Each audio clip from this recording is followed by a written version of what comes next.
How many of you have children? How many of you have children that have gotten sick? How many of you have had children that have died from illness? This is an unfortunate reality for some parents, including my friend Shay's parents. Shay called her parents one night to tell her about her week, and she had noticed that she had come down with a little bit of a sore throat and a stuffy nose. Little did her parents know that this was the last time they were going to speak with her. In the next 24 hours, she passed away from meningitis. Her parents failed to vaccinate her before sending her off to college. Hi, I'm Gia Gonzales, and I'm here to tell you all today why vaccinating your children should be mandatory not only in our communities, but in the United States as well, except for those with religious exemptions. Specifically for these reasons. First, vaccination is incredibly safe and backed by almost all of the world's top health organizations.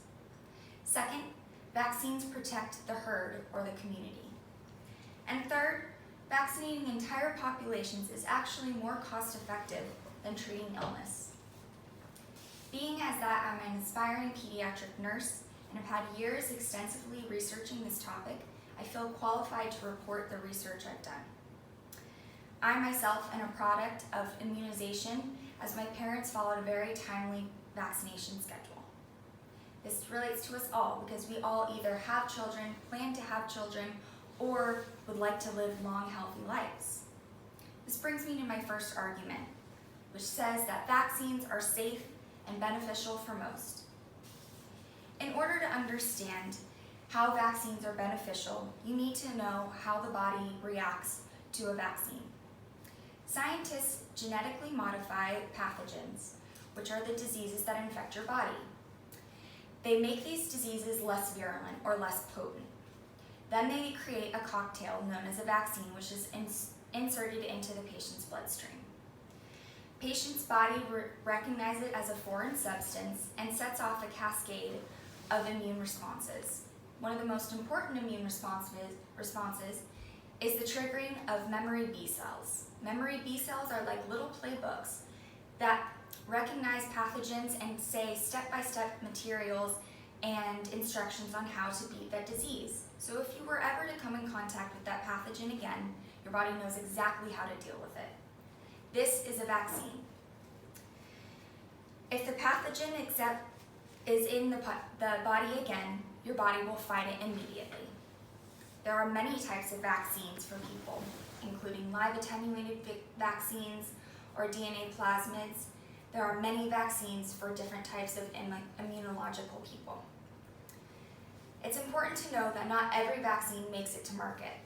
In fact, the American Health Association estimates it takes between 10 and 15 years for a vaccine to make it to market, including research, discovery, preclinical testing, clinical testing, and regulatory approval. In January 2013, the Institute of Medicine published the most comprehensive examination of the immunization schedule to date, stating that it uncovered no evidence of major safety concerns associated with the adherence to the CDC recommended childhood immunization schedule.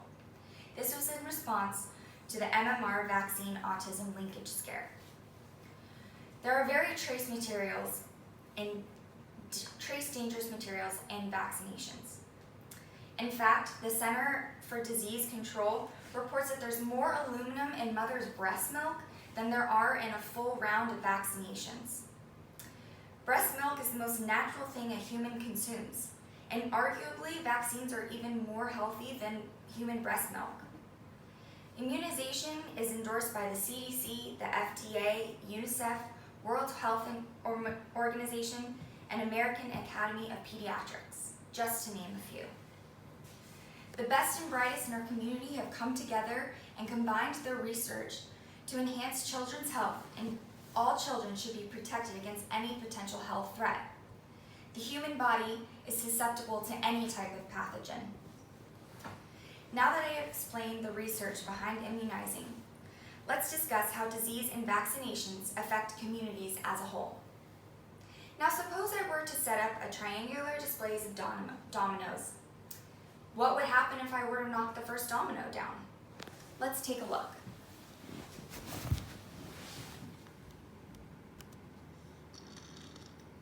So almost everybody. As you can see, all of them fell. Now suppose I were to glue 80% of those dominoes down onto the table, as represented by the white dominoes. This community now. No spread of the vaccine, of the virus. This concept is known as herd immunity, and is defined as the resistance to the spread of a contagious disease within a population that results if a sufficiently high proportion of individuals are immune to disease, especially through vaccination. It only takes one person to be infected, as we see by the first demonstration. All the rest of the dominoes fell. In fact, one person at UC Berkeley caused a 200-student campus-wide quarantine of measles. Unfortunately, some members of our population cannot be vaccinated. These include infants, pregnant mothers, the elderly, people with allergies, and immunocompromised. All these people rely on us healthy folk to keep them safe. It's our civic duty to protect those who cannot. By vaccinating your child, you are allowing them to travel to different places, to visit their grandmother in the nursing home, or to visit their new nephew as he comes home from the hospital. The community relies on each other to keep each other safe. Currently, all 50 states require certain vaccinations for kids attending public school. But what about those attending private or homeschooling? Philosophical beliefs don't stop the spread of an epidemic. Only vaccinations do.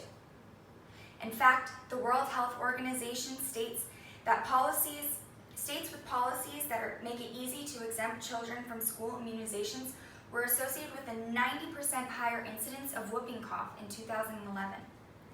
Keeping kids unvaccinated has global consequences.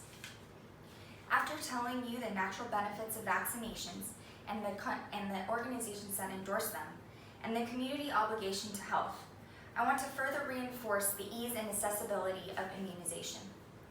Numerous studies have shown that proactively vaccinating your child is far more cost-effective than treating a disease retroactively. The CDC reports that a sick child costs their parents anywhere from 7 or 11 to 73 hours of wages and $300 to $4,000 in medical bills. Most insurance companies under the Affordable Care Act or Obamacare offer free vaccines in free vaccine clinics. Even without Obamacare, a copay is about $20 to $50. For every dollar spent on a vaccine, a family saves an average of $18.40. In an age of rising living costs, we can't afford to take health lightly, especially after hearing the financial implications of disease. So as you can see, there are many reasons why I'm passionate about a timely vaccination schedule. No child is naturally immune from the world's diseases or experiences, so they shouldn't be immune from protecting themselves for these reasons. 1, vaccines are backed by almost all of the world's top health organizations, are incredibly safe, and have gone through numerous rigorous testing.